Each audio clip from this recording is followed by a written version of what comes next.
ఇదేమిటి జగన్మోహన్ రెడ్డి గారు, ఓటు వేయలేదని ప్రజలు నిందించడం ఏమిటి? ఇదెక్కడ చోద్యం? ఈ ఓటమి ఊహించలేదన్నారు, బాగుంది. మీరేంటి, ఎవరు ఊహించలేదు ప్రజలు మీకు ఇలాంటి ఘోర పరాభవాన్ని కట్టబెడతారని? ఓడిస్తారనుకున్నాం కానీ ఇలాంటి స్క్రిప్ట్ రాసి పెట్టారని ఎవరు అనుకున్నారు? కాబట్టి ఊహించలేదన్నంత వరకు బాగానే ఉంది. కానీ బటన్ నొక్కి డబ్బులు పంచితే ఆ డబ్బు తీసుకొని కూడా ఓటు వేయలేదని అక్క చెల్లెమ్మలను, అన్నదమ్ములను, అవ్వాతాతలను నిందించడం ఏమిటి? మీకు ఓటు వేస్తేనే వారికి ప్రేమాభిమానాలు, ఆప్యాయతలు ఉన్నట్లా? వేయకపోతే లేనట్లా? ఆ అక్క చెల్లెమ్మలకు పిల్లలు లేరు? ఆ పిల్లలకు మంచి భవిష్యత్తు కావాలని వారు కోరుకోరు? ఆ అవ్వాతాతలకు కొడుకులు, కూతుళ్ళు లేరు? వారికి భద్రమైన జీవితం ఉండాలనే ఆ అవ్వాతాతలు కోరుకోరు? మీరు బటన్ నొక్కితే ఖాతాల్లో డబ్బులు పడ్డాయి, నిజమే. కానీ వారందరికీ కుటుంబాలు ఉన్నాయే. ఆ కుటుంబాలకు మీరు వేసిన డబ్బులతోనే తెల్లారదు కదా. మీరు పెంచిన విద్యుత్ ఛార్జీలు కడుతున్నది వారు కాదు. దేశంలో ఎక్కడా లేని ధరలతో మండిపోతున్న పెట్రోల్, డీజిల్ కొంటున్నది వాళ్ళు కాదు. మందు సంగతులు బహిరంగంగా మాట్లాడడానికి చాలామంది సంకోచిస్తారు, కానీ నేను ఊరుకోను. ఉన్న సంగతి ఉన్నట్టు మాట్లాడుకోవాల్సిందే. నాకు నచ్చిన బ్రాండ్ మందు తాగే నా హక్కును తీసేయడానికి ఈయనెవరు అని ఎవరైనా ప్రశ్నిస్తే ఏమిటి మీ సమాధానం? చెప్పండి. పెంచిన మద్యం ధరల సంగతి అలా ఉంచండి. నా బ్రాండ్లు మాత్రమే తాగాలంటూ మందుబాబులు మీరు చేసిన ఘోరమైన జులుం భారతదేశంలో గతంలో ఏ పాలకుడన్నా ఎప్పుడన్నా చేశాడా? నేను బటన్ నొక్కి డబ్బులు వేస్తే అవి తీసుకుని కూడా ఓటు వేయలేదని మీరు ఎవరినైతే నిందిస్తున్నారో ఆ అక్క చెల్లెమ్మలకు భర్తలు, కొడుకులు లేరు? మీ పుణ్యమా అని వారి మందు ఖర్చు బడ్జెట్ పెరిగిందని, దానికి తోడు మీ బ్రాండ్ల మందు తాగితే ఒళ్ళు కూడా గుల్లవుతున్నదని ఆ అక్క చెల్లెమ్మలకు తెలియదు? ఇదంతా అలా ఉంచండి జగన్మోహన్ రెడ్డి గారు. ఎవరి డబ్బు ఎవరికి ఇస్తున్నారు మీరు? మీ తాత తండ్రులు సంపాదించిన డబ్బో, లేక చిన్న వయసులోనే అసాధారణ ప్రతిభ కనపరుస్తూ మీరు సంపాదించిన ఆ 1000 కోట్ల సంపదను పంచుతున్నారా ఏమిటి మీరు?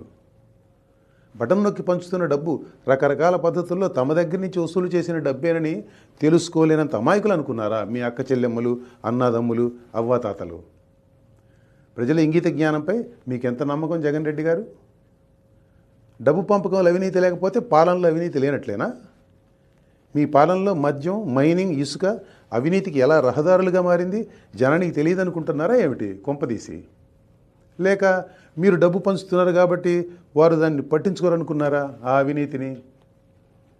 పంచిన డబ్బుకు చేసిన అప్పులకు ఏమాత్రం పొంతం లేదన్న సంగతి కూడా ప్రజలకు తెలుసు, చాలా బాగా తెలుసు. డబ్బు పంచడం అన్న ఏకసూత్ర కార్యక్రమంతో పరిపాలించాను కాబట్టి నన్ను గెలిపించాలని అనుకోవడంలోనే అసలు లోపం ఉందని మీకు ఇంకా అర్థం కాకపోవడమే మీలోని లోపం.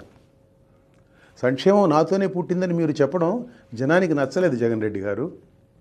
అభివృద్ధి అనేది ఒకటి ఉంటుందని, పిల్లల భవిష్యత్తు బాగుంటాలంటే పాలన ఆ దారిలో నడవాలని వారికి తెలుసు, జనానికి చక్కగా తెలుసు.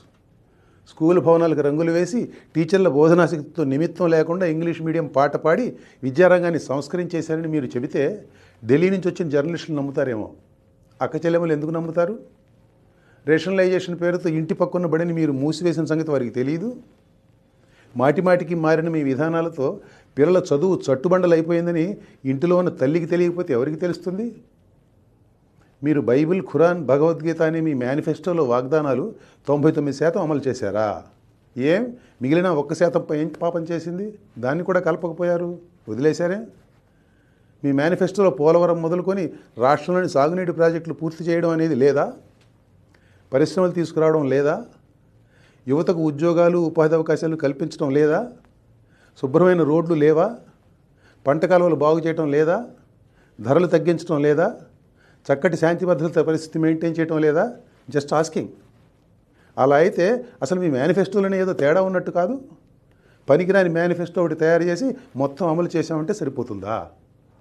మీ పాలనలో ఏం ఉందో, ఏమి లేదో, చెడు ఏం జరిగిందో, మంచి ఏం జరిగిందో చెప్పాలంటే చాలా ఉంది.